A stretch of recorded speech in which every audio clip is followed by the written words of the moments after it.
So we're in the middle of February and people are starting to complain about feeling winter blues. We hear it all the time. And it's about this time of year that people start to notice depression more, or just not even depression, just feeling like blah, just that blah feeling. We hear it all the time. And turns out that it's usually vitamin D. So it's either vitamin D or just a lack of movement or both. So vitamin D is really interesting. The sunshine vitamin, they call it the sunshine vitamin because you get vitamin D from the sun.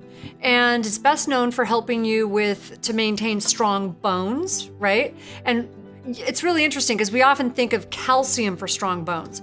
But if you don't have sufficient vitamin D, you won't absorb calcium very well. So oftentimes when I'm talking to people, rather than having them take excessive amounts of calcium, which can not be very good for you sometimes, is like optimize your calcium, but make sure that your vitamin D is optimized for strong bones. So the problem is that if a lot of people live in climates where they're not getting enough vitamin D anyways, or if you live in places like California, like we do, or Florida, where there's a lot of vitamin D, there's a lot of sunshine, you're putting on a lot of sunscreen. So we want to make sure that you're getting sufficient vitamin D. And that's why we actually recommend, almost all doctors now just about are recommending a vitamin D supplement. Did you know that we actually tested patients here? 19 out of 20 weren't just low, they were critically low. And we live in Southern California. Like, they were crazy low because we're so busy either staying inside or covering up. So we want to make sure that you're checking your vitamin D. One thing you want to do, because vitamin D is a fat soluble vitamin, okay, that means it doesn't just like go through you. You should get your vitamin D level checked. You can't change what you don't know. So get it checked, then you start taking a vitamin D supplement, and then get it checked again a few months later, 3 to 6 months later, and you'll kind of know how much you should take. Now, the recommended dose is 400 IUs or international units daily. Most doctors agree that's not enough for most patients because people are actually that low.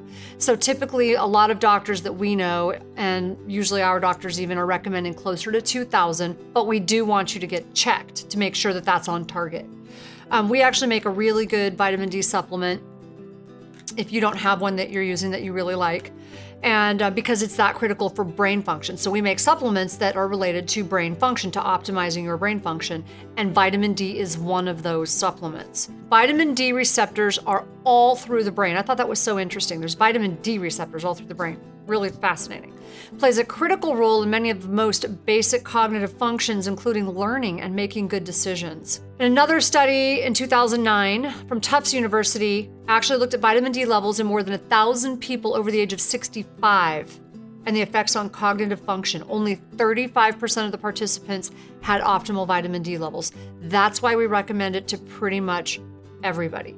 So what should your vitamin D levels be? So when we tested people, we found that most of the people we tested were under 20. That's actually terrible. And a lot of our people were actually like around 15, 17. That's horrible. We had one patient who tested at 7. That was a level of 7. It's terrible. So we want your vitamin D to be 30 should be the lowest, okay? And 50 is like really good. So like 50 to 80 is like optimal. So we never want you to be at the bottom of your class.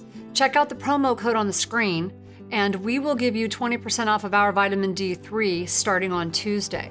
Hopefully this will help you out with your winter blues.